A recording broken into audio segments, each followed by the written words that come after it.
So we're live streaming now. Let's get started.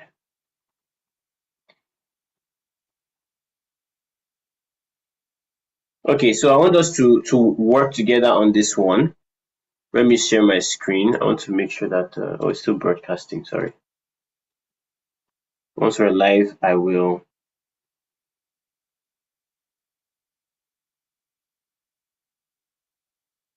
I think my sound has changed again. So let me fix that. A better quality sound. Where's the? Yeah, sound is bad. Let me see. 1 sec.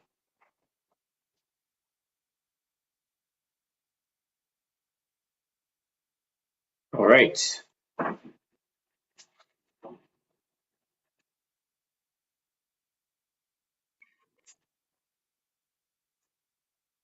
Okay.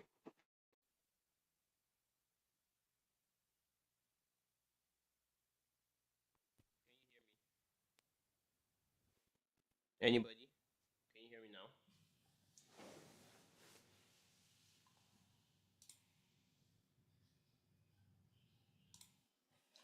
Can anyone hear me now?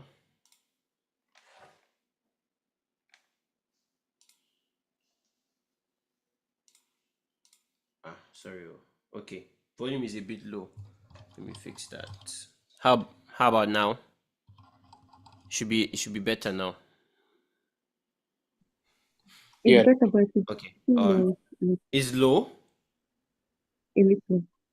Wow, hold on. How about now?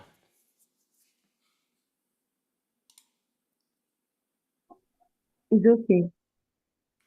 Okay. Are you just saying it's okay so that I'll I'll just It's talk? okay. It's okay. Yeah, sure. Yeah, just keep talking. If it's low, I will let you know. All right, all right. Good. So you can see the screen, right? Let's go through a few questions. I want you guys to make sure the chat is active. Let me see your responses. Let me hear your thoughts because that will really help. So when using Lambda, how is the responsibility model different from EC2? What do we think? Remember, Lambda is serverless. EC2, you're having to manage a lot more stuff. So yeah, I think we already answered this. So A is correct. Next. I think we've done a lot of these. Let me just go past some of the ones we've answered. Which of the following is not an element of good security design principles in AWS Cloud? We did it. We did this, right? Yeah, we've done this. Yeah, okay, hold on.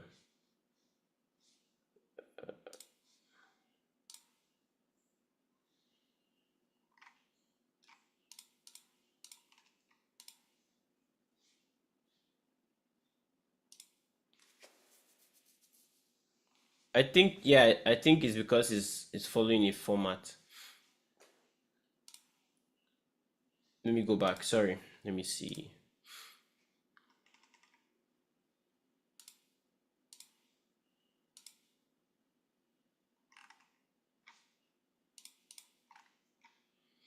You know what? Let's pick everything. Let's see something. Okay. Let's try this one. Just at least we're covering different things here. So at some point we'll stop and then we'll go back to go to the main teaching content. But let's practice questions so we get used to it. Why is AWS more economical than traditional data centers for applications with varying compute requirements?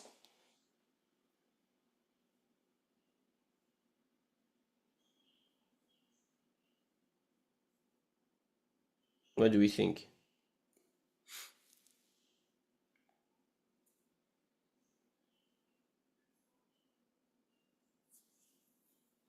Why is it more economical? Remember, economical is asking cost. We're asking about cost. So I'm hoping you are going with C. You can launch EC2 instances on demand as the need arises or even automatically, right? Um, Of course, this last option is not good. You don't want to leave resources you're not using for that purpose. So that's the correct answer. Next, uh, which of the following is a benefit, a key benefit of the cloud adoption framework?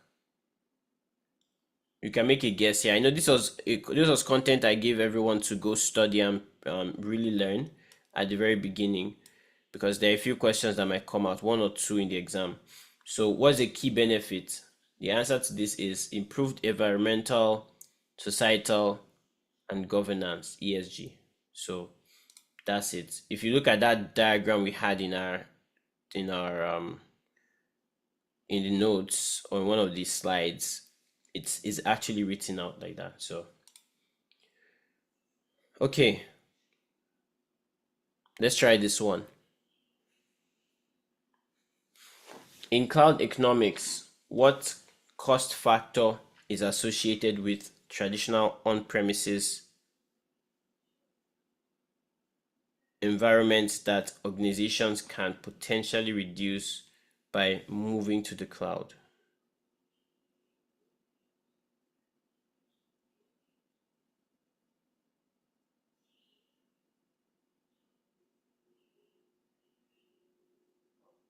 I'm no longer seeing any votes. No, Just it's a bit.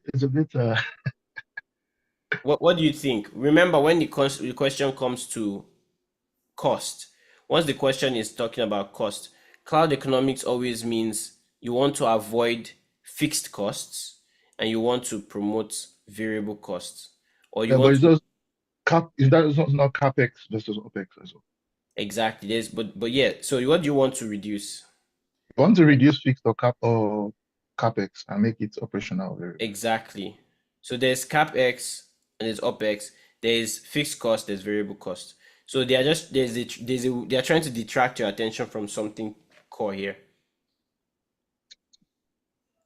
So which one is associated with traditional on-premises environment that organizations can potentially reduce by moving to the cloud? Potentially reduce.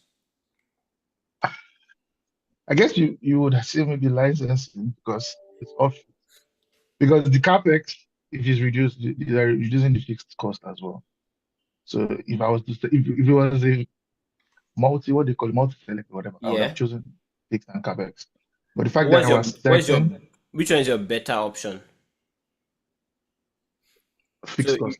it's between fixed cost and capital expenses, right?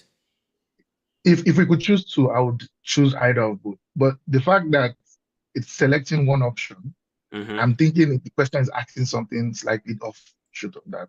Yes, I think the key statement is this which cost factor is associated with traditional on-premises environment Environment. that you can potentially reduce. Fixed costs, you really can't reduce fixed costs.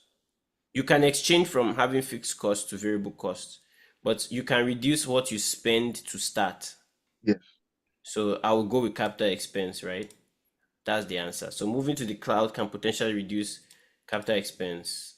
So that is just some of the questions can be a little tricky like this. So you just think which one is the better option from a cloud standpoint, because fixed cost will always be fixed cost. If you're going to buy something, it's the same amount.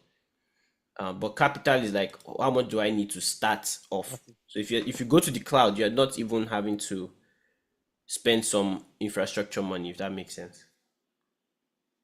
Yeah. So next question. What is the primary focus of the security pillar in the well-architected framework?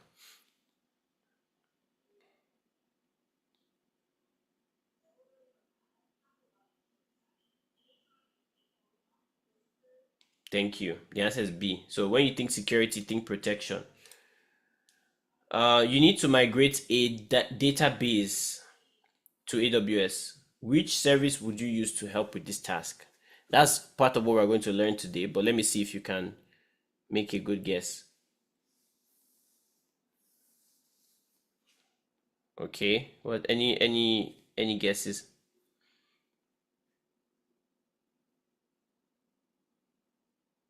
Are you going with B? Okay, good. Yeah, so that's a good guess. And DMS is short for Database Migration Service, which is literally what they're asking you. So if you don't know this service, you will be confused. So that's the answer. Which cloud benefit allows you to quickly adapt and respond to changing business requirements? Quickly adapt, key phrase.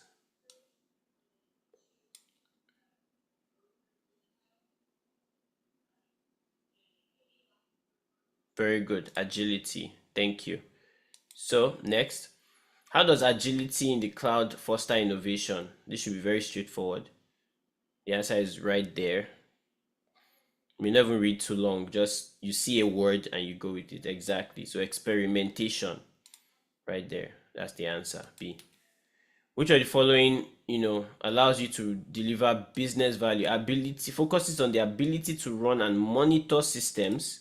Monitoring is a key word here. Delivering business value is a key phrase there. Which of the pillars? I remember emphasizing this. So the way I'm looking at the chart, I don't know when you put the option, whether it's new or it's before. So if you remember monitoring and delivering business value, what's the purpose of monitoring a system? You want to keep improving how it functions, right? So the answer is operational excellence. Okay, please don't mix it with performance efficiency. Performance efficiency means you want to not just improve now, but whatever resources you are having, you want to use it optimally. So you have an EC2 instance. Performance efficiency means maximize the capacity of that and make sure you use all of it. Operational excellence would be how can we improve on the process?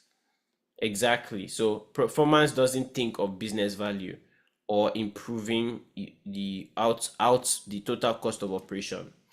That's the responsibility of operational excellence. So yeah, very important. It's about running and monitoring continuous business value. Okay, how does database replication benefit cloud migration? So they're asking you a question.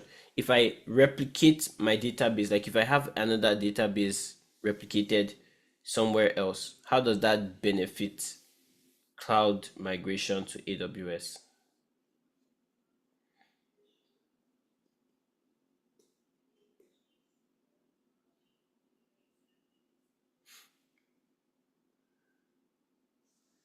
This is a very simple question when you understand what replication means. Why would I want to have something replicated? What am I trying to preserve by having a copy of something? That's reliability, right? That's a reliability conversation. I'm preparing for the possibility of failure, or I'm trying to create redundancy. So that's something to think about. The answer should be A. Let me confirm. Is wrong. It ensures data consistency during the migration. Database replication. Oh, okay. So this is something I'm going to talk about today. Sorry, I think I was just thinking about replication as a concept. This is correct actually. It ensures data consistency during the migration, because if you have a copy and you're migrating a particular database, by the time you check the target replication, you want to make sure that it is exactly what is in the source. So if there has been any change at the time of your transfer, you want to make sure that that delta is accounted for. So that makes perfect sense. But we'll talk about that databases today. This should be straightforward. Which pillar is concerned with recovery from failures? Very good. Reliability. That's correct. Okay. So I feel like a lot of these questions are very easy. We are getting the hang of cloud concepts. Let's try two more here. And we'll just jump really quickly into our notes for today. Why is high availability considered an advantage of a cloud? Right. So think about it. When we say high availability, we are really talking about having stuff in multiple availability zones. So that's redundancy, and that's in a sense giving us better, sometimes better performance, sometimes it just ensures that we have those resources. Always remember that availability is different from um, fault tolerance. Okay, they're different. That's something to be aware of. So for high availability, the idea is you want to have it on multiple availability zones. And so what does that do? It helps you with downtime and ensures that it is always available for you. Okay, this one is another question. How does it help a business? This one, even if you don't know anything about the cloud, you can make an educated guess. How does this cloud adoption framework assist a business? Of course, it is not designing physical infrastructure. That's not important. Building mobile applications, that's the developer side of things. Identifying and prioritizing transformation opportunities sounds like a viable answer. Conducting market research for AWS services, no. So I'll go with C, and that's the correct answer. Okay, so a lot of the questions are around this well-architected framework. Let me see if there's one that will really just delve out of this domain.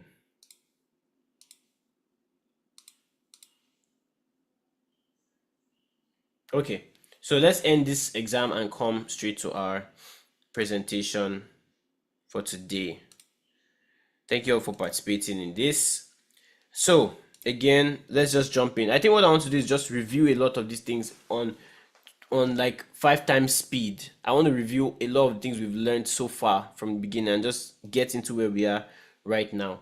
So we've talked about how the internet works and how it's important to understand how communication occurs over the internet. IP addresses are required to connect from one device to another. Every device is recognized by its own unique address on the internet, and the cloud is basically utilizing the features of the internet to solve the problem of traditional IT infrastructural approach, right? You don't want to do all of that yourself. You want someone somewhere to do all that for you, and all you have to do is do a simple pay-as-you-go model.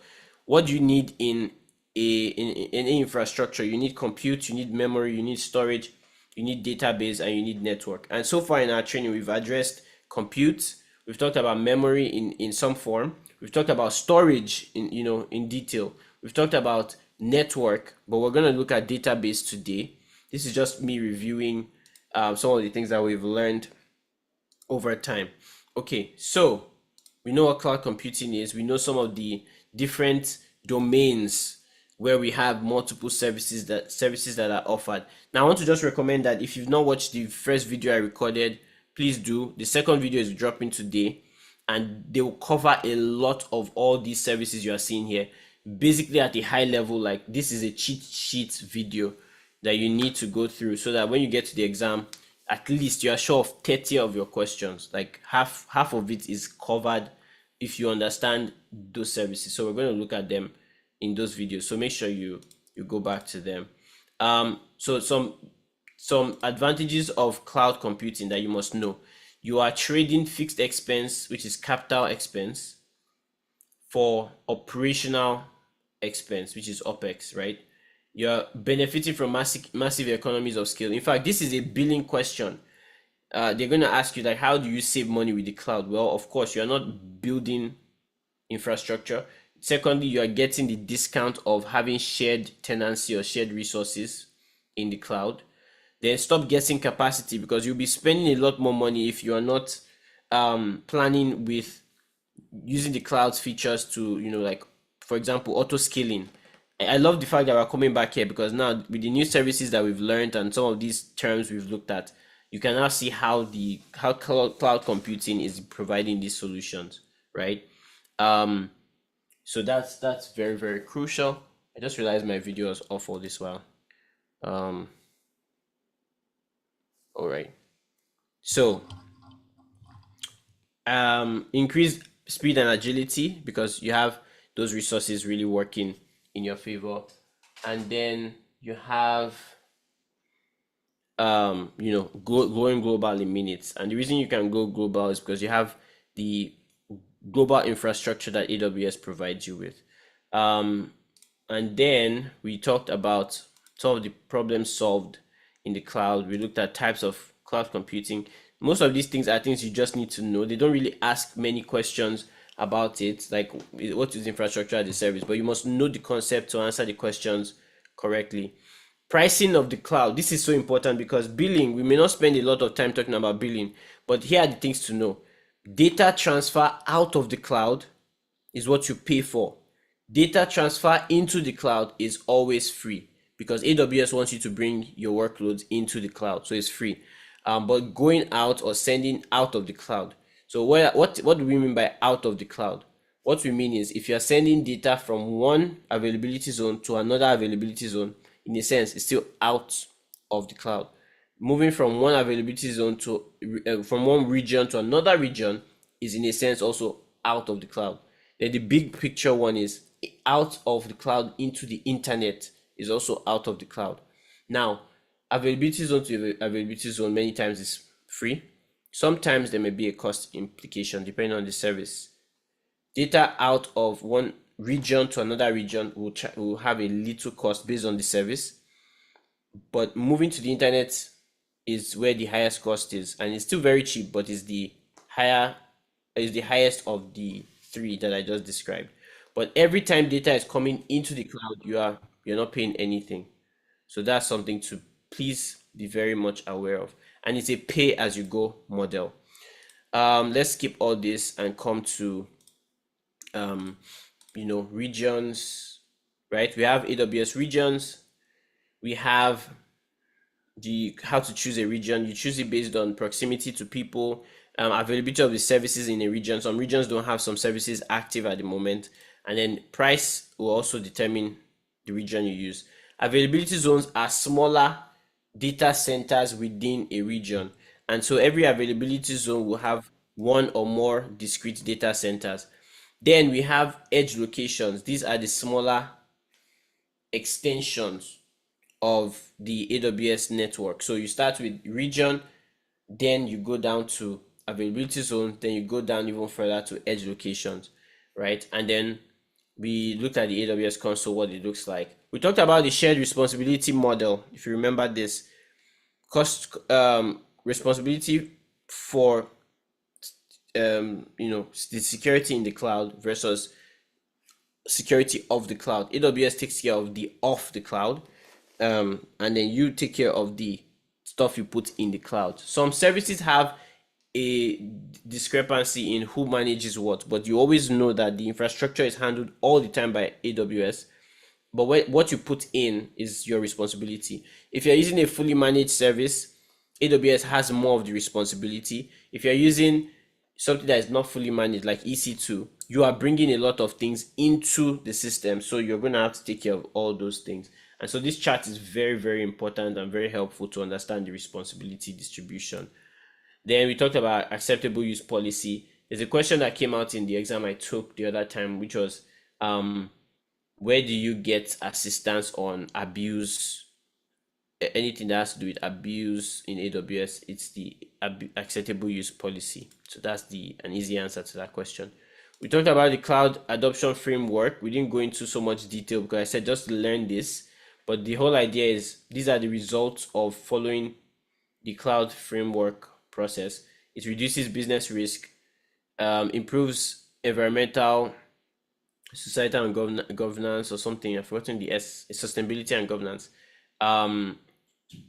Growing your revenue and increasing operational efficiency. This is what you want at the end. And the way to do this is by, first of all, starting with envision.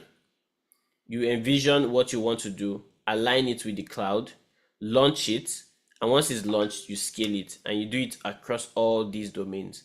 So you have the technology, process, organization, product, and then downwards here you have business, people, governance, platform, security, operations, and all of these work together. So it's something to maybe memorize.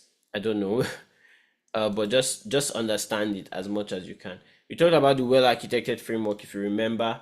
There are 6 of them, and they all have different focuses. Remember that performance efficiency is more about using compute resources to get the job done, but operational excellence is talking about, successful support of your workloads and creating business value. Okay, reliability has to do with recovering from failure, and sustainability is environmental impact, right? Then we started looking at some of the cloud technologies. We looked at IAM, AWS IAM, and we understood that IAM is where you grant access to AWS resources.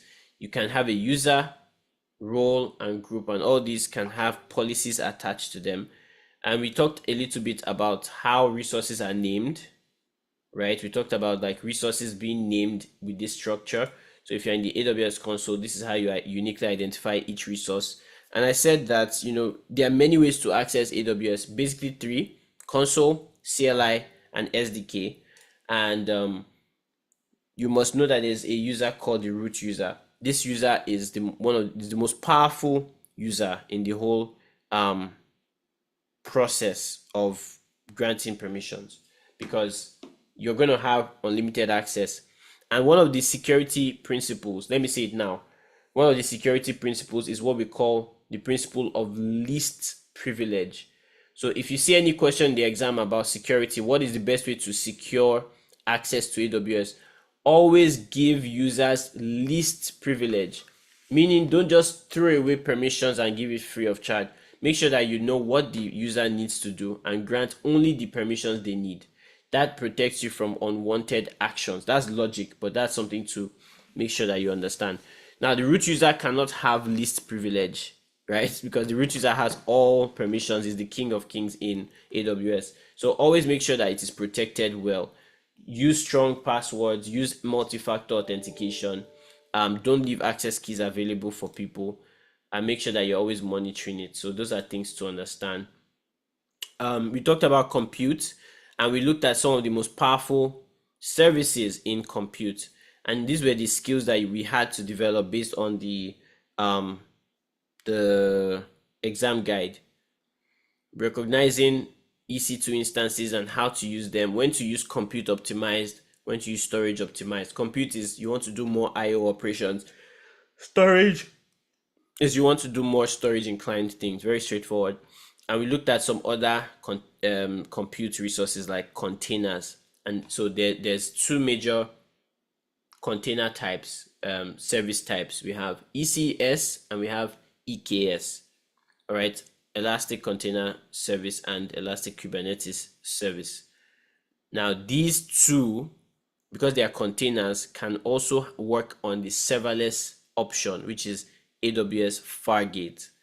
And then another serverless option we have is Lambda. When you use Lambda, Lambda is best for less than 15 minutes of running your code. If you need to run longer and you want to do more processes and you want the serverless option, you don't want to provision servers, use Fargate, right? We talked about that. We talked about load balancers, which help to divide load, and we talked about different types of load balancers. Then we said you can auto scale, which gives elasticity to your workloads. So I'm not going to spend too much time here because we've talked about it. There are also pricing differences that you must pay attention to. Know when to use on-demand instances, okay? Know when to use savings plans, and know when to use spot instances. Spot instances is you are going to find that they are the cheapest, but they are the best for workloads that can fail anytime, and you don't mind them falling or going offline. But use on demand if you want to preserve your workloads. You don't want anything to happen to them.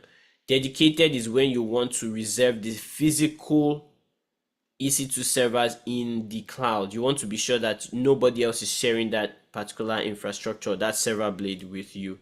So that's when you would use that option. Then we talked about load balancing and auto scaling. I'm not going to spend too much time here, but remember that we have the most important ones that will be tested are application and network load balancer. So NLB is network load balancer. Application load balancer is ALB. Application load balancer operates at layer 7. Network load balancer operates at layer 4. So when you hear things like TCP, UDP, think network. When you hear things like application, maybe PHP or you're working at the application level, think layer 7 and think application load balancer. All right. Auto scaling, there are two ways to auto scale. Scale up, which is improve the capacity of your EC2 instance, or scale out, so have multiple EC2 instances as the need arises. Compute optimizer helps you get that job done automatically by recommendations. We talked about the two serverless options, Lambda and Fargate. All right, like I said, Lambda is one of the most powerful compute services because you don't have to worry about too much. Same with Fargate. And these are your serverless options. I mean, anything that you see serverless, just let your mind go here. Serverless compute, let it go to Lambda and Fargate. Other compute services, we talked about them. If you watch that video, I also talked about them at length.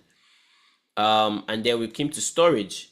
The major service in storage is S3. S3 is unlimited storage. You can store any kind of file in it. It's free for 12 months if you stay within 5 gigabytes of standard storage and you only have 20,000 get requests and 2,000 put requests until you start getting charged. It's also globally accessible on the internet. So what that means is that we can't have the same domain name. We can't have the same bucket name. Just the same way two people can have the same website, because I mean, S3 works in a sense as though you have your own web container where people can put stuff inside, and you can put things inside as well. You can grant access with policies and permissions to the bucket. You can serve a website, a static website on S3, and you can use CloudFront to efficiently deliver the content of that static website. So CloudFront works well with S3, but just be aware that you can use S3 to host a website. Remember versioning, it's a feature that allows you to protect your files from unintended deletes. You can also go back to older versions if you ever want to do that. We talked about replication, basically creating an entire copy of the resource of the object in one S3 bucket to another bucket. In replication, you can have the same name of the bucket. I hope you know. So you can have Fregene1 bucket. Did I delete the bucket? I don't know if I still have that bucket. I think I still have it. I didn't delete it, but let's say there's a Fregene1 bucket and we want to create a replica of that bucket. We cannot call it Fregene1 again because it already exists. So we'll call it Fregene2 or Fregene replica or something. And you can basically copy all the data from one to the other. Very, very, very crucial to remember. S3 storage classes. This is, you're going to get in too many questions here that will just, you'll be like, wow, this is it's a breeze, especially when it's S3. S3, they want to test your knowledge on, do you understand how to save costs? So they always look at what are the features of a service that involves best cloud practices. And so saving money is a good thing to do on the cloud. And you can do that easily by understanding the different tiers of storage. It goes cheaper as you go downwards. So I'm going to skip talking about each of them. Just know generally that when you're in the Glacier storage class, you're looking for long-term archival solutions. And when you're in the standard upwards, you're looking at quick retrieval times, with the exception of Glacier instant retrieval, which is Glacier, but you can get it back in milliseconds because it's instant retrieval. Of course, you pay for that retrieval as you would any other retrieval. S3 durability, it is very durable. It's very unlikely that you will lose any file. This is very, very, very beautiful to know. And then you have all these different tiers, which we talked about. So let me move on and talk about the other storage services that we have. I'm going to skip a lot of these because there's an entire video that explains all these services. So let me just run through them, but I want you to just have that mental image of the storage services that we have spoken about, right? We talked about content delivery, and when you think content delivery, just think CloudFront. But then there is also another aspect of optimizing the network, which is using the service called Global Accelerator. Global Accelerator is not delivering content to you. It is more involved with finding the optimal path and giving you an intelligent routing all through AWS's very, very strong, vibrant network. And the key thing about Global Accelerator is that it will give you a set of static IPs that you can use as the endpoint. All right. Network technologies and services is where we were last week. We really dealt a lot with the networking services and the fact that this is the when you think about the building blocks of your cloud environment, you must think VPC, because VPC is where you put all the resources inside. So you have to understand how to create your VPC, how to make sure it is isolated from other people. And we talked about some of the protection measures we have. So inside VPC, you can have subnets, and each subnet can allow is like a room that allows for multiple instances or resources to be placed inside it. And a public subnet has access to the internet through the internet gateway. A private subnet only has public access through a NAT gateway. A NAT gateway basically translates the IP address from a private IP to a public IP that allows you to then traverse into the internet. That's something to understand about subnet. Internet gateway is what gets you out to the internet.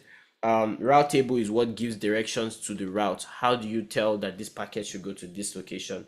These are some networking terms that if you know networking already, great. If you don't, just remember those key points. Now, security group protects your resources inside the subnet. So EC2 is where you have the security group protecting it. Network ACL protects from the outside of the subnet. So it's at the door of the subnet that you use network ACLs. Remember that network ACLs are stateless. So you need to allow or deny. Security groups only have allow statements. Really, you only just allow, because once you allow in, you're automatically saying you can go out as well. So that's very, very important. And then we did a VPC demo, if you remember, just to see how it looks on the console. Then we went a little further to talk about some other services, some other AWS services that are in the network domain. So CloudFront, just to remind us, is a content delivery network that securely delivers data and brings it closer to customers with low latency. So think caching, think edge locations, and then CloudFront has a very good sync with a service called AWS Shield. Shield protects from DDoS attacks, right? You want to use Shield on your CloudFront distribution to protect it from attacks. We talked about Global Accelerator. It's all about low latency routing. API gateway, we haven't talked about this, so let's just talk a little bit about it. So API gateway is what a lot of developers use. You want to use APIs in a managed way. So APIs are basically just the instructions that you can give to your application to do certain actions. So API gateway helps you connect your application to AWS's language. Really, it's like a gateway that allows for that kind of development of your code and basically securing your APIs as well. And it works with WebSocket. WebSocket is the ideal case for real-time data transfer and real-time API requests. That's what you use WebSocket for, so that there's no delay there. API gateway is also serverless because you're not doing anything to provision servers. You're just focused on the APIs themselves. Route 53 was mentioned, but I didn't really explain it in depth. So Route 53 is the DNS server of AWS. And what do you use a DNS server for? For the most part, it is just helping you translate IP addresses to domain names, or translating your domain names, like your website, into an IP address, right? And that's really what it is as its core. But also, if you want to register a website, so normally you would go to like GoDaddy to get a website, or you would go to there are many other websites where you can get your own custom websites domain. AWS Route 53 is its own domain registrar. So AWS has a bunch of IP address assigned to it also has, a range of domains. So it can be a domain registrar at the top level domain for anybody who's interested. So I can basically go there and create a website as www.ernestolusonya.com and register it on AWS. So you have that option here, and it's scalable, which is great. It's like all of these things are scalable, and we talked about VPC already. Okay, let me pause here. I've been talking a lot, but was that review very helpful? I just want you to see how like simple the content of this exam really is. So if I haven't lost you, just say I'm still here in the chat. We're still going to go further. I just want to make sure that you've been able to. Okay, good. Regina is still here. You're still here. Awesome. Okay. So let's talk about direct connect, because it's also a part of the connectivity part. You remember that chart, that pie chart that we had, or the quadrant? The VPC is the isolated, house in the cloud, really. But then there's connectivity, or there's connection. And so how do we connect our resources together, or how do we connect from on-premises to the cloud, or how do we connect two cloud infrastructures together? And now we're talking about connectivity. So one of the services that AWS has for connection is Direct Connect.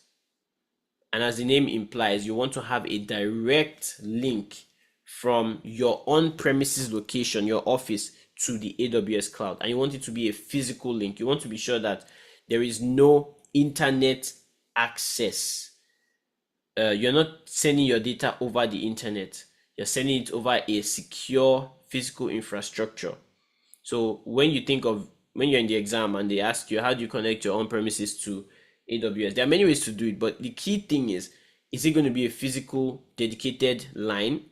Then think direct connect. Is it going to be all private traffic? Then think direct connect, because that's what it offers you, and it supports both IPv4 and IPv6, and you're guaranteed to have consistent network performance. In fact, we're talking about, I think it was 10 gigabits speed at the minimum transfer speed. So it's really, really powerful. But you use direct connect when you are looking at a network directly connected. Your on premises is directly connected to the cloud through a dedicated line. That's different from AWS VPN, because with AWS VPN, you can connect your on-premises network with the AWS global network, but the difference is it's not a dedicated line. It's like a secure tunnel in the internet. So when you think VPN, same thing applies here, just that it's AWS's VPN, site-to-site VPN from your location to the AWS network through a secure tunnel, a secure path. And it works very well with another service called Transit Gateway, which helps connect VPCs. You can connect multiple VPCs using Transit Gateway. So I have my own VPC, then there's another VPC, then there's another VPC. I can use Transit Gateway to connect them so that they can talk to each other. Because remember, what is a VPC? It is an isolated portion of the cloud. So it's isolated. How do you make sure they talk? You use Transit Gateway to connect. There's also something called VPC pairing. It's beyond the scope of this class, but it's an option too. You can pair a VPC with another VPC. And that's done over the internet as well. All right. Any questions so far on everything that we've talked about? I'd like us to take a 5-minute break. So we'll get into database technologies and talk about migration technologies as well. But any question so far? I'll give 1 minute for questions, but we'll join back by the hour. Okay. No questions from you. And I'm guessing Dami, no questions from you as well. Okay, so let's meet by the hour. Let's meet by the hour. So the next like 5 minutes. Thank you very much.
Okay.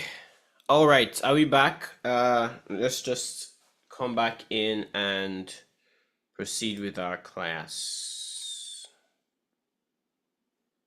I'm hoping that we can have some more people join because this second part, I intentionally waited for this to.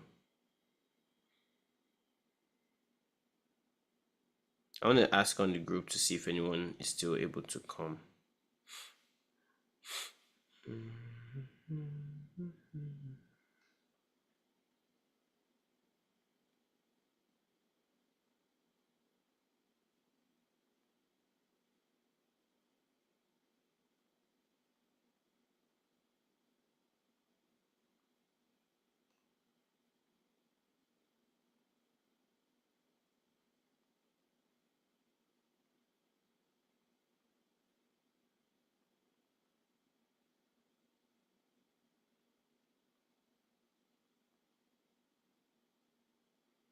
All right.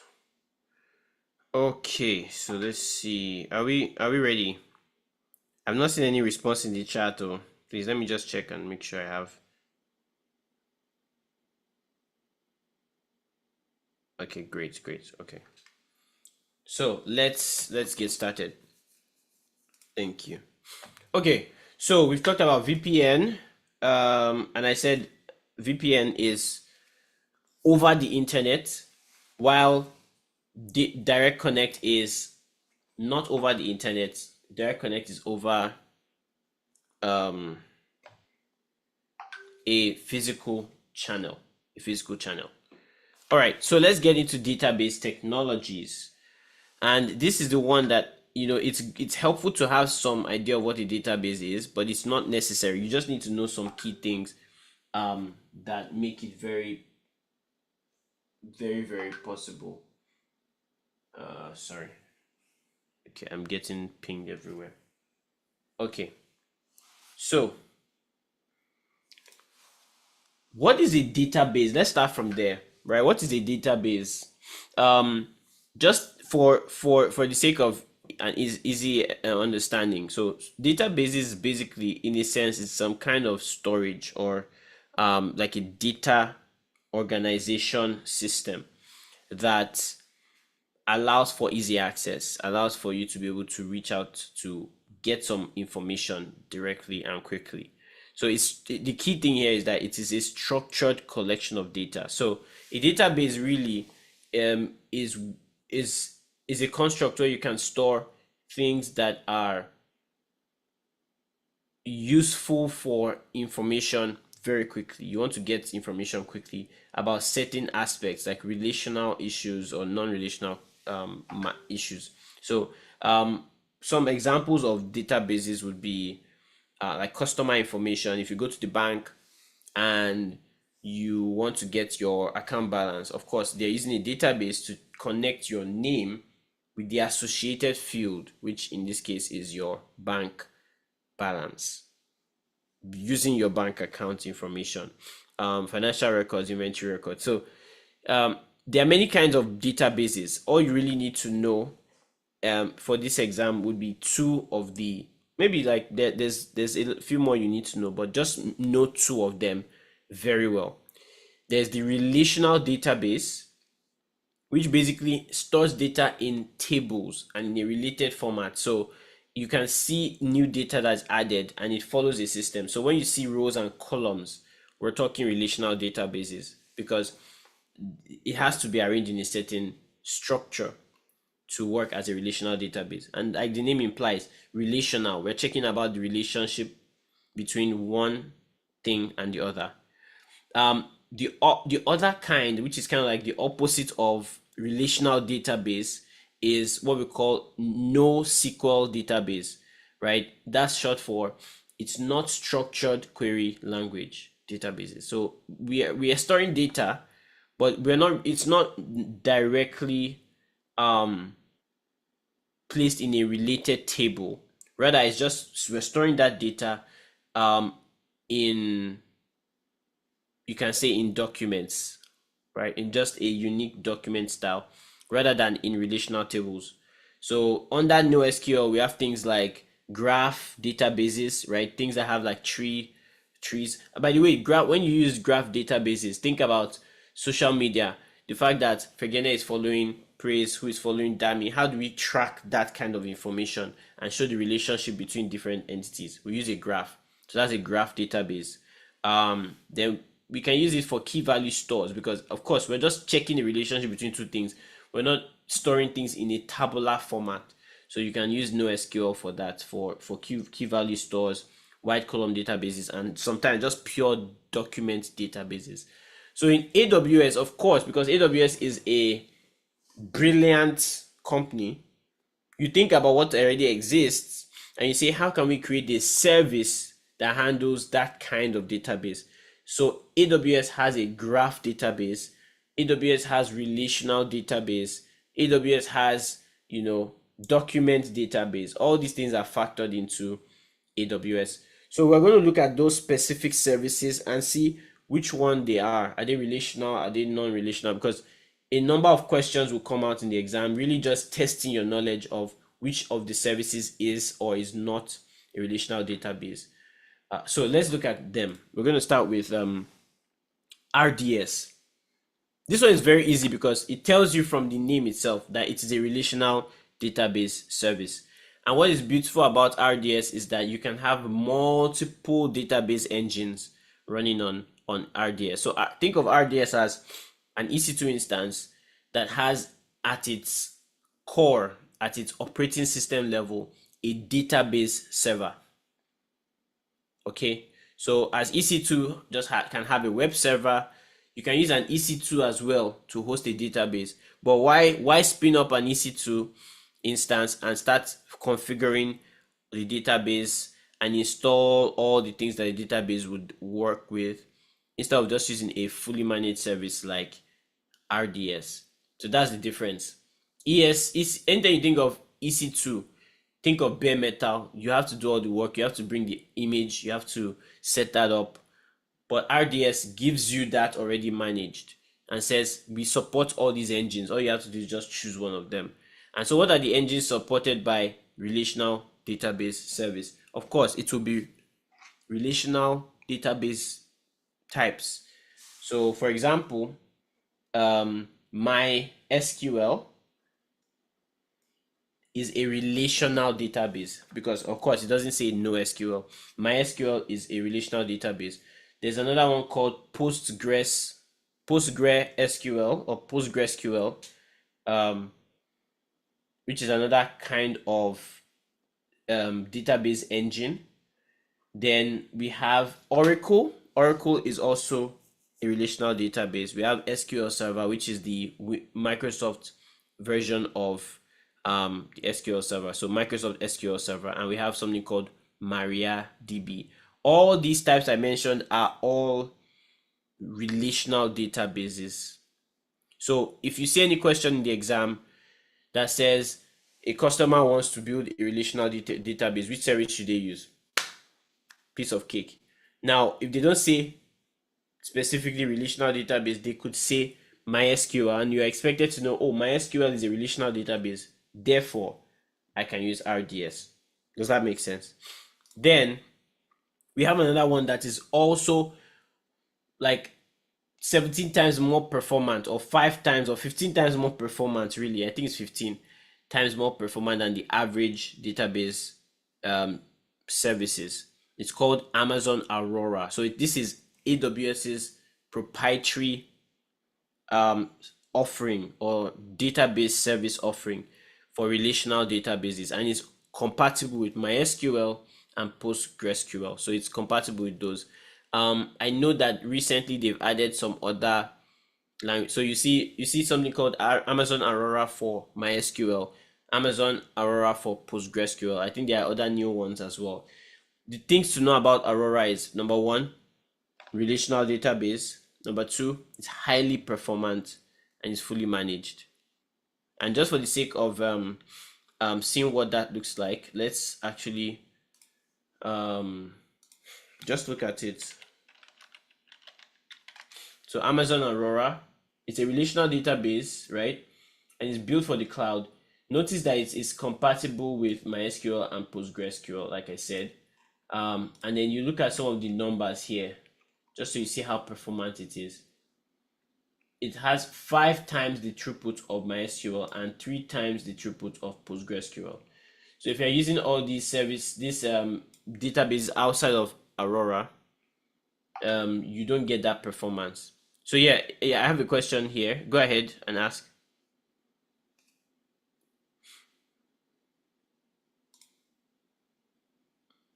I see a hand up. Forget, go ahead. Oh, sorry. So by the 5 times the throughput of MySQL, 3 times the throughput of Postgres, Yeah, what does that mean specifically? Is it about speed? Is it about what exactly? And then yeah. is it Amazon throttling capacity of Amazon RDS to sell another product? Or as in, why is the Got you. service better on Got you. Aurora? Okay. So this is how you're going. Let me use this is the way to. I'm going to do this, and this will help you um understand the difference. Because I know that just listing them like that can you may not be able to see the relationship. So if I go to um my console, well, if I want to work on databases generally, and I go to RDS, it's going to take me to my AWS's managed um service for databases. And as I come in here, notice that if I wanted to start a new database and I come here and I say create database, um, one of the options of the engines is Aurora. Do you see that? So like RDS is like, think of it like it's like it's like an EC2, but you choose the engine that runs on it. That's what RDS is. So it is fully managed. You just come here and you pick which kind of engine do you want. And guess what? You can either pick PostgreSQL, you can pick MySQL, or you can pick Aurora that has been optimized. Oh, it says it's out of memory. Can you still see my screen?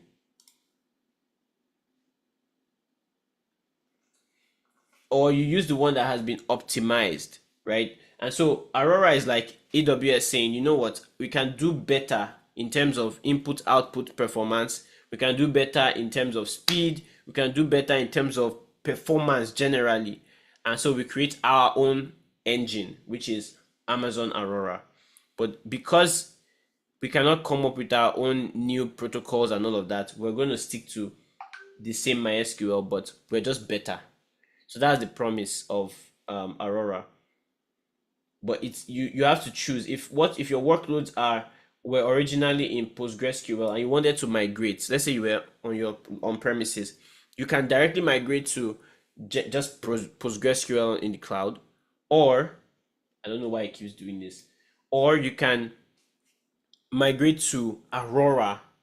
And to do that, you have to do a little bit of schema translation, which we'll get to. Does that answer the question?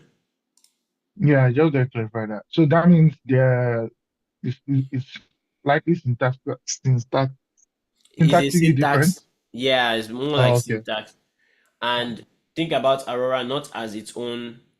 It's a service, but it's a database engine as well, Yeah, yeah.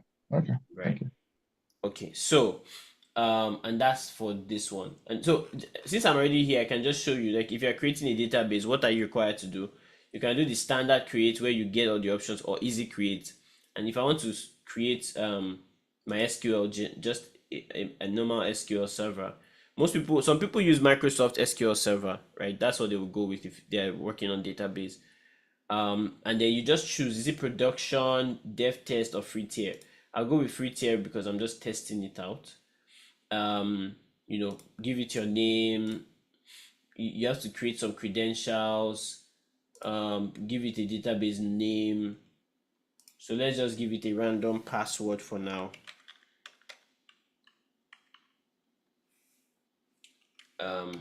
Confirm master password. Okay, it didn't match. Let me just use something else. Okay, strong. All right. So then it's gonna ask me, notice this, right? Because I'm in RDS, but it's asking me, do I want to connect to EC2? Because some people want to connect to an EC2 instance if they want, but it's an optional choice. So I don't need to, because RDS also gives me compute capacity in a sense, for the workloads that are database related. So if I go ahead and I click on create database, it spins that up for me. Now, another benefit of Aurora is you can have up to 15 read replicas. What is a read replica? A read replica is basically useful for improved read actions. So the more read replicas you have, if one particular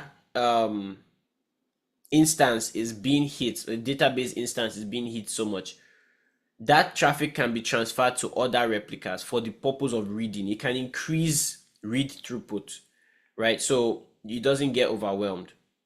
Other ones would have like 3. You can probably only have 1 or 2 or 3 read replicas, but Aurora promises 15. That's one of the advantages as well. Okay, now read, don't forget there are 2. There is read replica and there is availability zone. Read replica is for read, is to improve performance of reads. You know, there's reading and writing, right? Read is asking to get, writing is uploading. So read replicas improves read performance, but multi-AZ, I'm going to teach this later, but I just want to mention them. I'm going to also show it here. Multi-AZ is having multiple availability zones. Of course, anytime you think availability zones or availability, what comes to your mind? Reliability, right? If one goes down, the other one can still function. That's different from read replicas. That's a question that might come out, and I'll still come back to it. But let's stick to this. So they'll ask me, do you want to create an elastic cache cluster from RDS using these settings? RDS proxy, I really don't know much about this. I'm just going to go ahead and cancel. But my database, it says it's creating. If I refresh, it still shows that it's creating. So database 1 is being created. But to show you that I have another one I tried to create before, database with my name. It says it's available. It tells me that I have a regional cluster. What engine am I running on? Aurora. So if I go in there, you know, I can see the settings in here. So this appeals to those who are already into databases. Like, some of these things will make absolute sense. Let me look at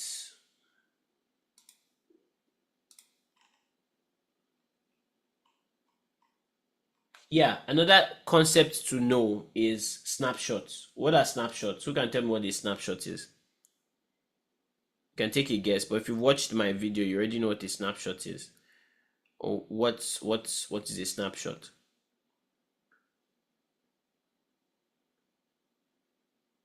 Think of a snapshot as a point in time backup. So if I have my EC2 instance or my EBS, or in this case my RDS instance, and I want to keep a backup of the current state that it's in, I just take a snapshot. So over time, if anything changes, another snapshot only captures the delta, the change. And that change, I can manage that change. Or I can use that delta to recover my lost file. So it's great for backup. So when you think of snapshot, just think of backup. All right, and notice it's saying I can take a snapshot now. If I say take a snapshot, you know, I can give it a name and use that snapshot to recover my data in the future. All right, so that's just what how databases work.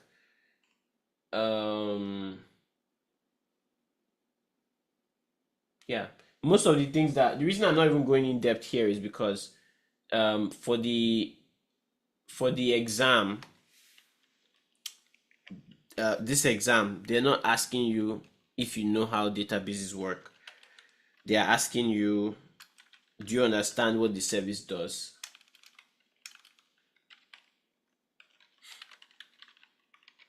And I want to show that difference here. So there's a documentation. Sorry, can you still, my computer is acting up. Let me be sure that Yeah, I can still see and hear it. something is going on. Sorry, okay, I think my my browser just went off. So hold on, Chrome. Sorry, what are you seeing? Can you confirm? Just the window screen, right? Window screen, yes. All right, let me restore. Restore. Oh boy. Okay. Let me fix that. I'm having a memory problem for my computer, so I think too many things are open.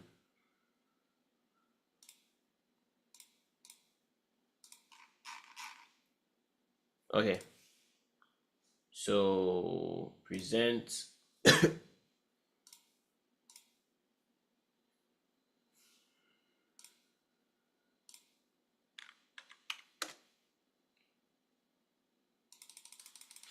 Which page was I on? I think I already got to page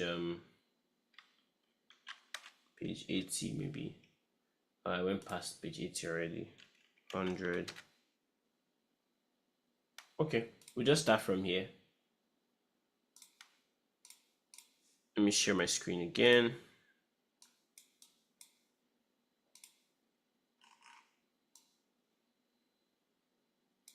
I know, right? Story of my Chrome life. I'm so sorry about this. It's not even allowing me to show that screen. What is this? Can you see my screen now? Yes. Okay, thank you. So let's catch up with where we are. We're in databases. All right, we're talking about Aurora. And Aurora is highly performant, and it is a relational database that is compatible with MySQL and PostgreSQL.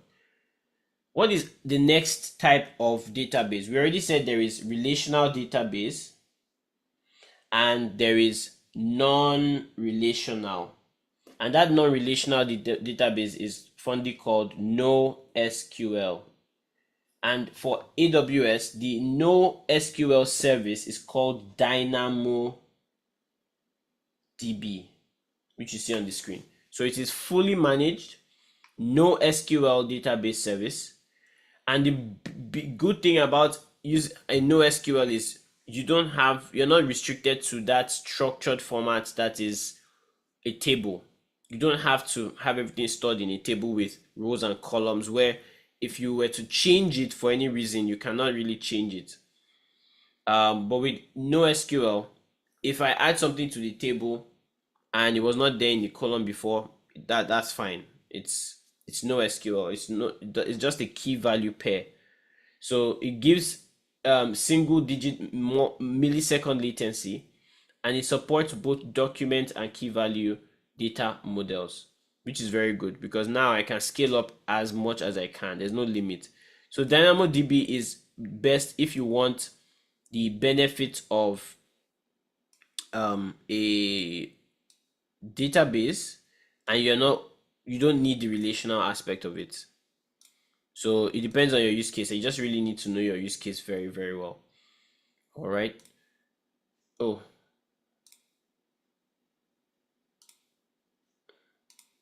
please confirm that you can still see my screen. I have to close a number of things. Yeah, we're looking at Amazon document. Okay, you're seeing Amazon Document DB right now. Good, okay. So you can see that at the end of the day, this exam is more of like, how many things can you know? That's really what it comes down to. So I want to cover the content, but remember you may have to do a little bit of reviewing these things, especially with questions. I'm going to give you a question bank that I think will bless your life. Just if you do it for like 3 consecutive days, give yourself 2 hours every day for 3 consecutive days. Once you go through all those questions, you'll feel confident. So I'm going to do that, but I would want to give it to anyone who is feeling prepared, like the exam is something they want to take very soon, rather than just saying, "Hey, have this." When we get to that point, we'll cross it. But I want to make sure that we cover what we need to cover for the scope of this exam, from a classroom perspective, and then we'll jump to that. So Amazon Document DB is a MongoDB compatible document database service. That's very long-winded, but it just means there is a database service or database engine called MongoDB, and it is a document database. So all you need to know really is that when you see Amazon Document DB, that is document database of Amazon, and it is MongoDB compatible. And that's all you need to know about document DB. Most of these will come up as options in the question. Yeah, go ahead. Yeah, sorry for interrupting. Yeah, The DynamoDB, is it then yeah. compatible to all types of NoSQL, or is it just specific to all NoSQL that are not MongoDB? It's So, for specific example, to, yeah. So for DynamoDB, it is is for NoSQL, but they are like anything that is not structured is what you use DynamoDB. But then there are some optimized database offerings that are still NoSQL that you would prioritize. For example, now I'm using that document DB for MongoDB. I wouldn't use DynamoDB ideally for MongoDB, but I want to do the same thing I did before and show you what DynamoDB looks like in the console, because I think that is helpful too. So let me do that. So it says manage NoSQL. Notice that right under it is fully managed MongoDB compatible database service right here. So I'm going to click on DynamoDB, and it's going to also tell me a number of things. So let me see if I want to create a new. So again, in DynamoDB, it's straight to the point. In RDS, you're first going to choose the engine. When you choose the engine, then you follow the rules that the engine requires and the queries that are expected with that engine. But with DynamoDB, notice that the first thing you're expected to do is just create a table, and then when you create a table, you just start filling it up with what you need, just like your database entries, right? So for example, I just come here, create a table. You have to create a partition key, sort key if you want to use that. And then there are a number of questions. Do you want the default settings? You can follow all that to create it. So let's see what a table looks like. So I call this for Gene, and then I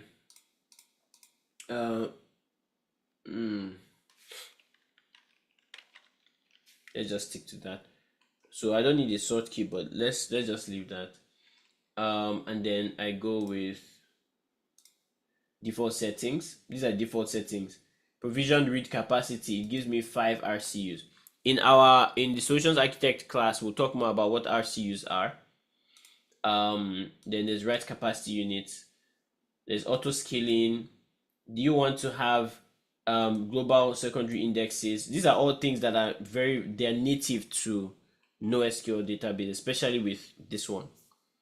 And then if I go ahead and create a table, it will just create my table. So this is my table is creating. All right, and then I can do a lot of other things. I can import from S3 into my DynamoDB database. That's not something you can easily do with RDS because that's structured. This is not structured.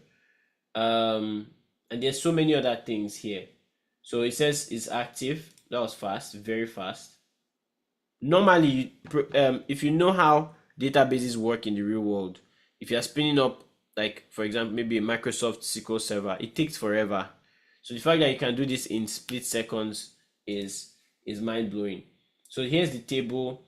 You can actually add things to the table yourself manually, or you can have a process that does that. You can create an index as well. But here it is. If I look at the table, I can scan for items. I can create an item that should be in the table, and notice that it is a value per I can include the value. So name, create the item, and then I can create another item, class, and with each item I can add attributes to it. So what kind of this thing is it? This is a string. So it depends on what you want to do. So the attributes name is part, and I can add more attributes too if I wanted to. So let's see. No. So I would, in this same case, I'll just give it the name of its number, save and close. So this is just a way of adding items to your database. Of course, you wouldn't do it this way, but I'm just showing you how it works in here. Then you have something called DAX. You can have clusters if you wanted to have improved performance. So this is like DynamoDB Accelerator. See it here. DynamoDB Accelerator is a fully managed, highly available in-memory caching service. So I did not ask questions on this, but if you see Accelerator for DynamoDB, it's an in-memory caching service. All right. So I don't know if this demo answers your question. To be honest, databases are not my forte. I don't really work with databases regularly, but for the sake of working in the cloud, there are just some technologies you have to have at least basic knowledge of. Like now I know SQL queries because I use them in Athena, for example. So that's it. We have Elasticache. It's also a caching service, just like the name implies. In-memory caching service that supports technologies like Redis and Memcache. And so what is caching really all about? It just improves access, because when you store something in cache, you can improve speed to get the information you need. And caching is very useful. We use it in our browsers, right? It helps to store information without having to always go back to get it from the source. It can just be stored temporarily, and I can make that cache work for me to improve performance. So always think performance improvement with Elasticache. And Elasticache has two types in a way. There's Elasticache for Redis and there's Elasticache for Memcached. So those are the keywords to know. So if you see anything that says Redis in the options, just go with Elasticache or Memcached. That's the service to deal with. Also, I talked about another kind of NoSQL database, or another kind of database that is not necessarily structured in the relational sense, and that's the graph database. And AWS's graph database service is Neptune. So if you see any question in the exam that says what is a fully managed graph database service in S3 in AWS, you say Neptune. And I know you've seen Redshift before, but just to reaffirm that Redshift is in fact a database service, but with a twist. Redshift is a data warehousing solution. So its job is for data warehousing, for processing analytical data. So like transactional data is a different kind. There's analytical processing. And if you're doing online analytical processing, which is called OLAP for short, you must think Redshift. So anytime you see an option or a question that says data warehousing, just go with Redshift. You don't need to think too much about that. That's what it's used for. Okay. And then there are some other kinds of databases depending on there are many kinds of database, to be honest. There is something called Amazon Time Stream, and it's basically for time series databases. So anything that has a time series application, go with time stream. There's another kind of database that is a ledger database. Actually, this one is being deprecated right now as we speak. Let me see.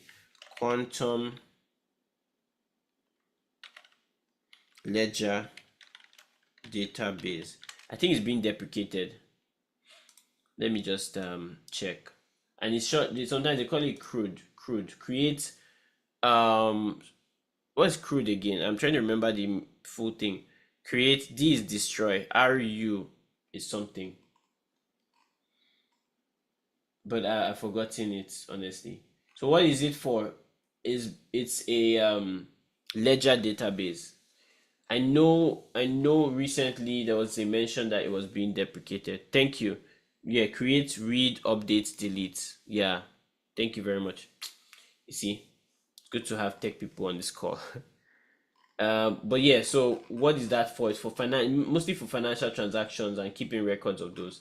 But people don't use it that much anymore. Yeah, it's no longer available to customers, new customer signups. So you might still see a question on it in the exam, but it doesn't mean that we still support it. So when you say anything that says what is AWS's fully managed ledger database, just go with this. Thankfully, the name gives it away. Key spaces, think Cassandra. So there is Apache Cassandra, which is a database engine or the unique database style. The AWS service that manages that kind of database is Key Spaces. All right, that's really it for database. Let's try this question. Which AWS services can a company use to host and run a MySQL database? I want you to choose two.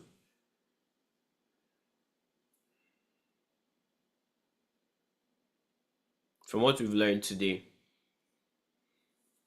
Of course, we can eliminate S3. S3 is an object storage service. Okay, so I've seen one answer in the chat. I'm going to wait for a few more. Let's eliminate another one. Amazon MQ. That is a message queuing service that we haven't talked about because they hardly ask about it. So I've eliminated C and E. Now we're left with RDS, DynamoDB, and EC2. So if you went with RDS, you're correct because MySQL is a relational database service. But because they said choose two, in the exam, you may be tempted to think, what do I choose? Well, let me choose DynamoDB. But DynamoDB will not support a MySQL database like we saw in the console. You don't even have a choice to choose. So the answer is EC2. Now, EC2 is not ideal if you have RDS, but you can use EC2 if the AMI that you use to spin up the EC2 instance is a database server or database instance type that you use. So and just to show how that is possible, let me go into the console for the sake of explanation. So I come here, EC2. Now, because EC2 is bare metal, it's a server, I can host anything I want on it. So if I come here and I say launch instance, I'm going to see that there's options for me. And if I look closely at the different AMI options, if I look very carefully, I might be able to find a, let me click Windows. Can you see this? So there's Windows Server, Microsoft Windows Server 2019 with SQL Server. So you can see that I can actually pick an OS that is compatible as a database server. So that's just something to look at. And if you go with like Debian, for example, now, of course, there'll be limitations to which one you can choose. Red Hat. Red Hat has Oracle. I think it's Oracle. I'm not sure, but you can also use SQL Server with that one. So yeah, that's pretty much the fact that you can use an EC2 instance for that purpose, and so that's the correct answer. Okay, let's talk about migration and transfer technology and services. Any questions so far? Any questions so far? Again, with databases, all you need to know is just facts and figures. No stress. What kind of database is Aurora? Please enter it in the chat. What kind of database is Aurora? Is it a relational database? Is it a non-relational database? Aurora.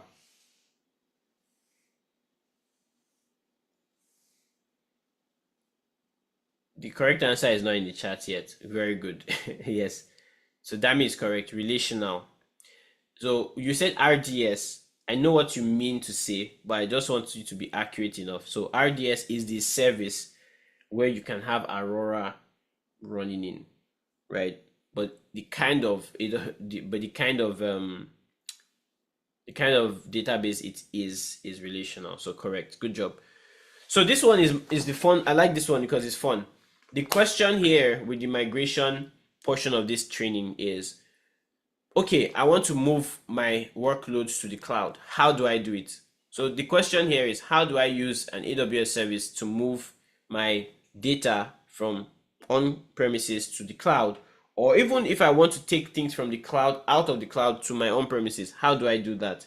So that's where migration comes in. And there are many ways to do that. Not only are we trying to take data in or out, sometimes we may want to move our entire system. So let's say, for example, I've used Dami a lot for this example. He has a pizza store, and the pizza store has, all these infrastructure that he has built. He has all these servers and everything running on premises, and he realizes, I don't want to do this anymore. This is stressful. Every day I have to get people to come and do maintenance, and I spend a lot of money on power supply for this thing.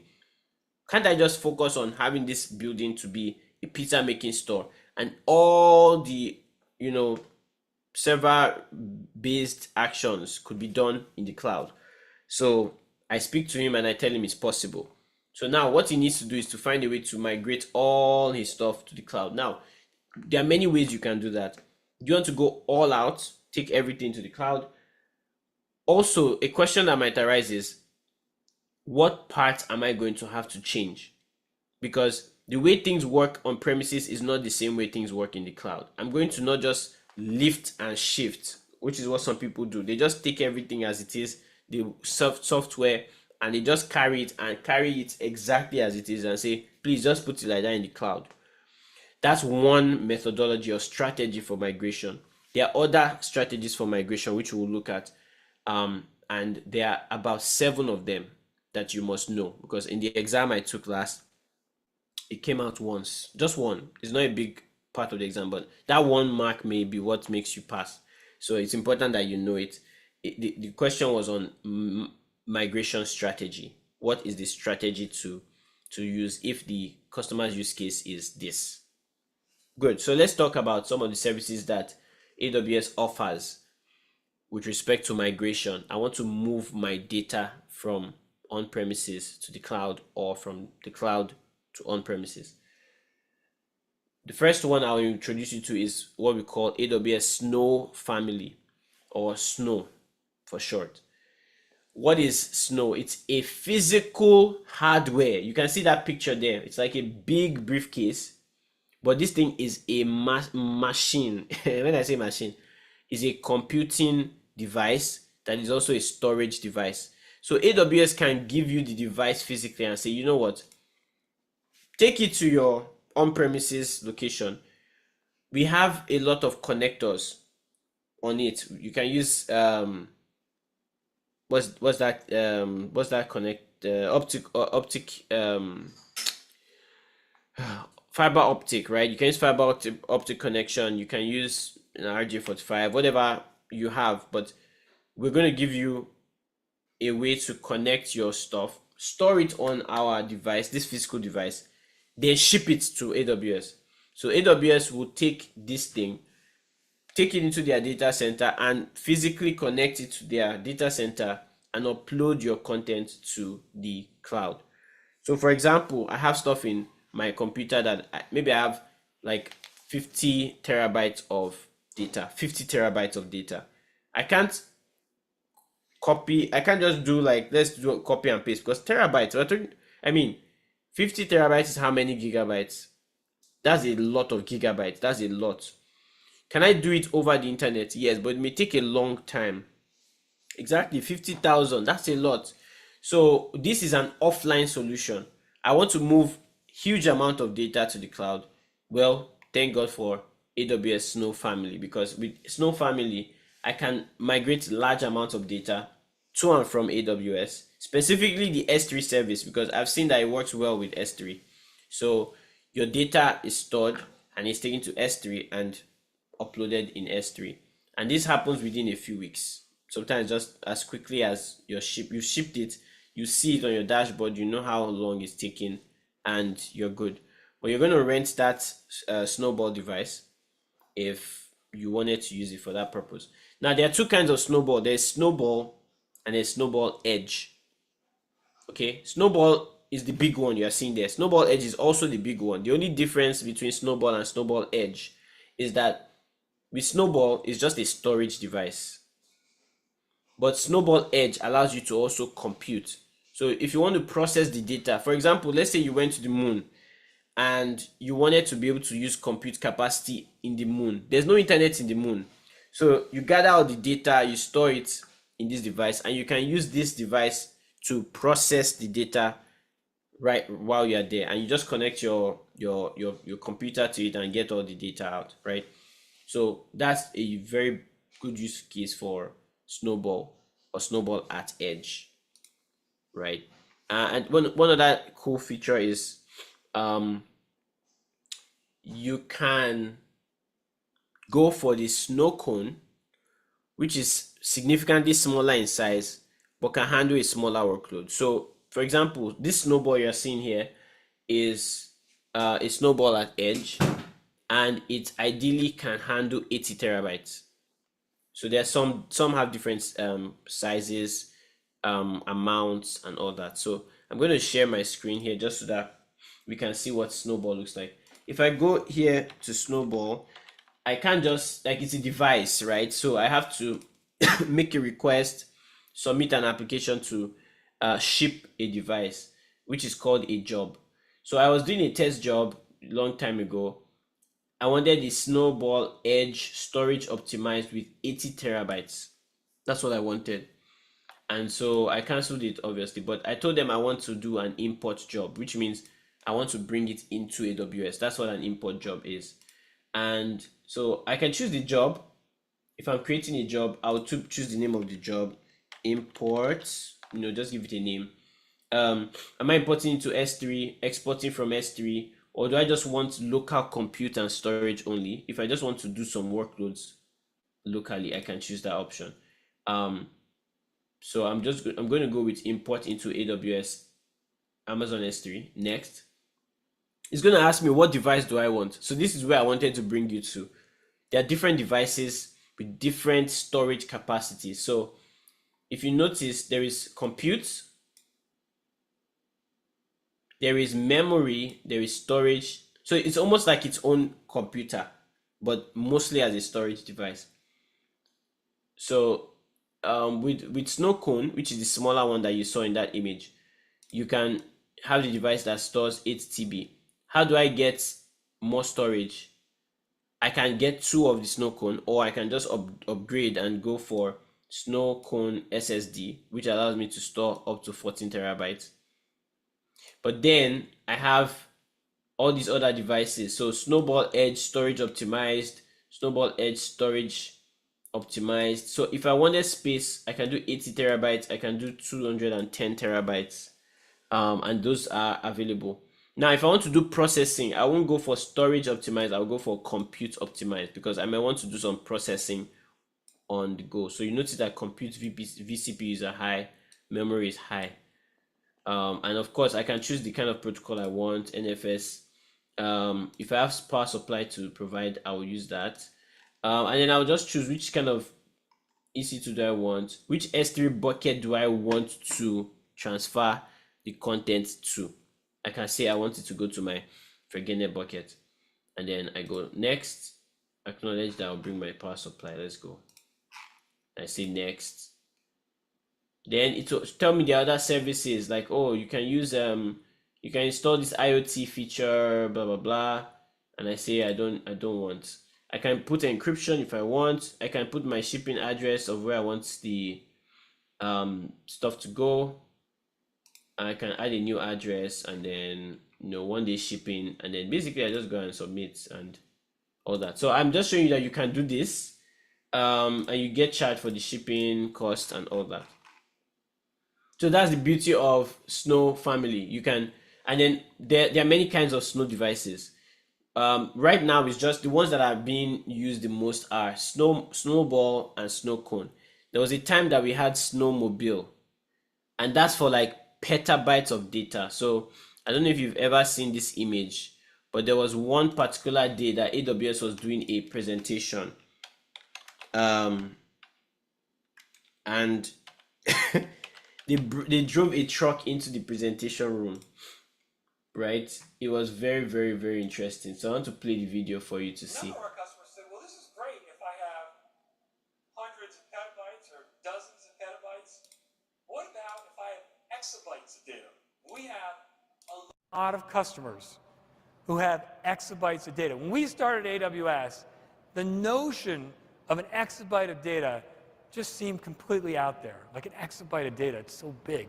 Today, an exabyte of data is a lot more commonplace. You'd be surprised how many companies, large enterprises and successful startups, given the way they collect data, have exabytes of data. They say, well, I love Snowball edges, but if I have an exabyte of data, I'm going to need like 10,000 of those Snowball edges. And that's probably too many for us to want to manage. So is there something you can do that What are you allows watching? us I to hope you move can still see exabytes and of data hear. so we can leverage the cloud as well? So we thought about that, though, and that was a tricky one. And the first thing that came to mind was we're going to need a bigger box. See the bigger box.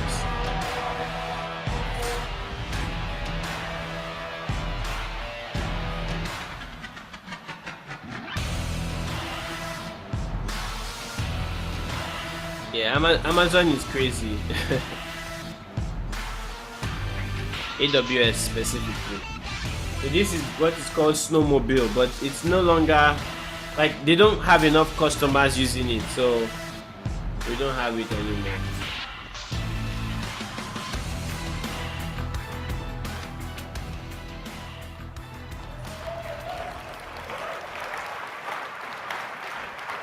AWS Snowmobile. We call it Snowmobile.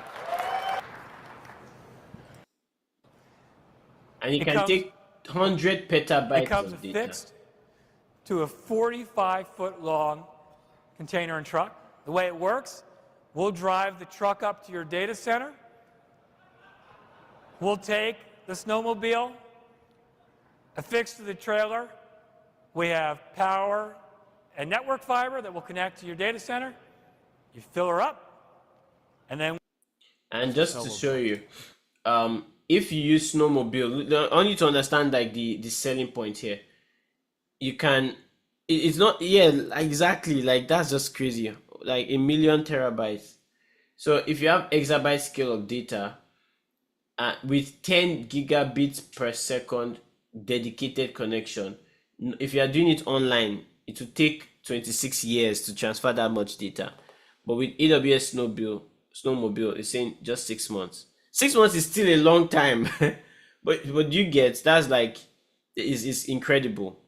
But to think that this is impossible today is like this was not possible many years ago. But the fact that people have this much data now should even scare us. But that's just very, very, very interesting. So that's no family for you. So I think they don't use it anymore. But snowball and snow cone, please know those. Those are what you must remember for this exam, especially the snowball. Anything that says offline, you can't use it with the internet. That's the option, right? Don't go for any other option. Don't mix it up with outposts. Don't mix it up with direct connect. Direct connect is a physical line connecting your on-premises to AWS. Outpost is they are bringing a data center to your on-premises so that you can use the APIs of AWS on-premises. That's different from this. This is a migration service, right? To take data, you don't keep it in your house, right? And then, like I said, these are the different things. For data migration, Snowcone, Snowball Edge, Snowmobile. Edge computing, you can also use Snowcone and Snowball Edge to do some edge computing wherever you want. There is another migration service called AWS Transfer Family. Okay, and what is it used for? Basically, transferring data, transferring files using the FTP protocol. So the only thing you need to remember about transfer family is that it uses the FTP protocol, which is file transfer protocol, and it works well with S3. You can do that over the internet as against Snowball. Then there is another service called database migration service, which you answered correctly in the quiz that we did earlier. It is for migrating databases quickly and securely. And one thing you must know about it is that that's all it does. It migrates databases from on-premises to your cloud, or from EC2 or from RDS. Like, you can move as long as it's a database service, it will first do an analysis of the database and then help you migrate it to wherever you want it. But sometimes the migration may not be straightforward. You might need to do some conversion. For example, you want to move from Oracle to Aurora MySQL. That's a whole jump. Like, Oracle is another language in a sense. MySQL is another language, but there's Aurora. So to make sure that transfer is successful, you use a tool called Schema Conversion Tool. What is it used for?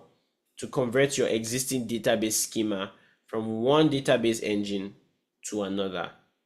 So it will look at the engine, investigate, get all the information, and then translate it to another language. So that's what the conversion tool is used for. There are many ways it can do that, and you can look at all that in the console as well. Data sync is another service for migration. The cool thing about data sync is you can use it to transfer data from another cloud provider into AWS, or from on-premises to AWS, or from another AWS storage service to AWS. What does that mean? You can have data in one S3 bucket and you want to transfer it to another S3 bucket, either in your account or another account, but maybe it's a large amount of data and you want to do that transfer. You can replicate a bucket, which is very easy to do, or you can set up a data sync job that will securely transfer terabytes of your data from S3 to another S3 bucket, or from S3 to like EFS, or from if you need that kind of transfer, you use data sync. One of the features in data sync is the sync. So not only will it do a one-time transfer, you can also make sure that is done regularly. Like, you can have an automated check for syncs, like a cron job-ish kind of thing that checks, did it transfer successfully, what's the delta, and then it transfers just the delta in the next iteration. So that's data sync, and it supports all these protocols: NFS, SMB. Please let me just check in the chat to know if you've been following. When you see SMB, what are you thinking? When you see SMB as a protocol, what is SMB? What operating system, just as a clue, is SMB for?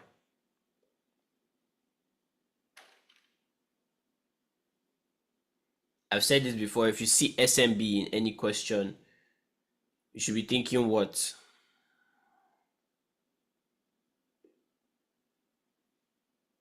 It's very quiet in this church. in this AWS church, very quiet. No, not ports. Of course, SMB is a protocol that works on a specific port. But what is the difference between NFS and SMB? Because they are both storage protocols. Okay, so if you watch that video I did, you'd have known this for sure. So SMB works for Windows. NFS works for Linux. That's the difference I want you to keep in mind. NFS is Linux proprietary or Linux protocol, and SMB works for Windows workloads. Don't forget that.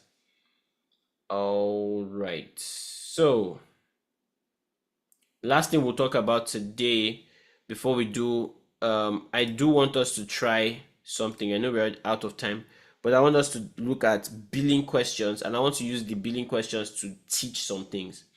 I think I might do a video for billing. Okay, you're dropping for a work call. I'll just record that. But last thing I have to talk about here: retire, retain, rehost, relocate, repurchase, replatform, and refactor. These are all migration strategies, and you really don't need to know too much except what they mean. So a migration strategy is basically the approach used to migrate a workload into the AWS cloud. And there are 7. So what are the 7? Let's look at them individually and just talk about what they are. So if we say retire, what we are basically doing is not really a migration. We're just saying we want to shut down the server. So retire is I've come to the end. So retiring the application is to shut down the servers within the application stack. So it's not really a migration strategy, but it's one way to do it. Retain is you want to keep the application that you want in the source environment because you're not yet ready to migrate it. So you can say I'm just retaining it. It's straightforward, right? I'm not ready to migrate, so I'm going to keep it in the source environment. Rehost. Now we're talking about migration. You started the movement. Rehost is also called lift and shift. What does that mean? It means that you can move to the AWS cloud without making any change to the application. So you're just carrying it and dropping, lift and shift. That's the rehost. So you take it from your own data centers, like your own servers, carry the application as it is, take it to EC2 and drop it. No change, no reworking of the application to be optimized or anything. Sometimes you use this when you have a legacy situation, like legacy applications that don't work with the current cloud versions. Relocate is you want to transfer a large number of servers with one or more applications at a given time from on-premises platform to a cloud version of the platform. So in this one, what you are doing is you're relocating from one location to another. But what is the key thing here to note? It is a specific given time, and you are only working with one or more applications. It's not the entire thing that is being tweaked to the cloud version. But the extreme of that is what we call repurchase. You are completely changing your application. You're replacing the application with a different product. So for example, maybe on premises you are using say some storage service. Now you come to AWS, instead of trying to keep the EC2 instance and use the volume block, you say, oh, I want to use this other storage service entirely. So you're changing to a different version or a product to host your workloads. That's repurchase. Replatform is you are moving the application to the cloud, and then you are optimizing that application using the cloud benefits. So replatform is really high level. It's like you're making changes at the high level to optimize it. Notice that this is different from repurchase. Repurchase is a new product entirely. Replatform is you're carrying the application part to the cloud, and then you are making sure that the application works effectively or efficiently. And then refactor, which was the question that was asked in the exam, is you are moving an application and you are completely changing the architecture. So you're not just moving everything, you're taking the application and you are rethinking. So that's why it's called refactor. You are reimagining the entire thing, how it works, and you are rebuilding it from the scratch, so that you can use all the native features of the cloud. So this is all you need to know for migration strategies. I think this is where I'm going to stop. And this part, we've addressed a lot of it before, so we'll just stop at migration strategies today. Let's try a few practice questions. But any questions so far?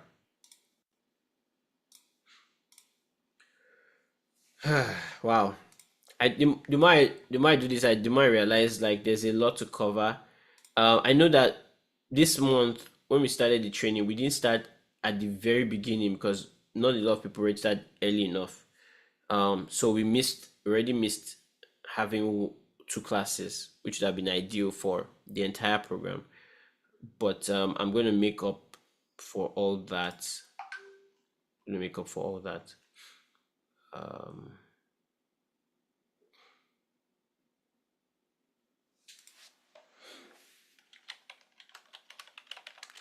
Let's see. Any question? So, okay, what I want to do now, this part will not be, you know what? I think it's okay we stop now. Let's stop now, and then the video I'm going to make is going to address the other services that we haven't discussed and some key things to know for the exam. We're going to have one more class. That class will be on Saturday, by God's grace. And we'll just use that to close everything. All right. For those who are writing the exam for Saturday, I'm going to try to see if they can move it just by one weekend, so I make sure that they have all the content they need. But if they still need to take it, I will meet with them personally and do like a review session. But I'm going to send a bunch of links for people to practice. Like, it's a beautiful playlist with a lot of questions that are explained that you can actually use to get more confident in this. So any question before we end? Yeah. I was thinking of the migration strategies. Yeah. The difference is kind of like so I wanted to maybe So clarify it for us. yeah. So here's what So I'm going to do. Let me give you a link right now. By the way, I think this is very important. Let me share my screen. Okay, let me share my screen, and there's something I want to explain. When it comes to preparing for this exam, there was something I didn't talk about, which is learn to use the AWS documentation like crazy. So if I type migration strategies now, and I go to AWS documentation, this thing has everything I need with the explanations. Like if I talk about security in the cloud, all those things, it's all in documentation. So what we just described in the slides are here. A migration strategy is the approach taken. There's retire, and you see the explanation of retire. So you can look at it and just see like an example. You might want to do this, you might want to do this. If you want to see more, read this. Retain is there. This is the use case for retain. It's more detailed here. Rehost, also known as lift and shift, and these are how you can rehost. So I will share this now, this link on the chat, but I want you to know that anything you want to know about any service. So if I want to learn about DynamoDB, I just come to docs.aws.amazon.com. That's actually something they test in the exam. If I need any information about AWS, where do I go? You go to AWS documentation. Now, if I type DynamoDB, it's going to bring me everything about that. So I can, I think I'm currently in the prescriptive guidance domain. That's why I can't find it. So if I go backwards to documentation, see, welcome to AWS documentation. I can look at EC2, S3, DynamoDB, and once I click on that, I have my API reference, because I know you raised this with me before. I don't know if you ever did, but I know someone did. where you can find out the API reference. Like, okay, if I want to build an application using this service, what are the API references? How do I work with Java? So we have a lot of documentation. There are white papers that one can read. The white papers are great for the second exam, not this one. So many questions. AWS CloudTrail or AWS CloudWatch. That's it. That's something someone can be confused about. So it explains it here that use CloudTrail for auditing, use CloudWatch for monitoring performance. You see, so this is why documentation is very, very useful. And it's called decision guides. So they always say that if you're preparing for more advanced AWS exams, you have to know the documentation in and out as much as you can, because it addresses a good number of things. When to use SQS, SNS, or EventBridge, Lightsail or EC2, so many things here really that this is where they build their questions from when you think about it. Let me go back here and show you something else. So in documentation, I can also find hands-on tutorials.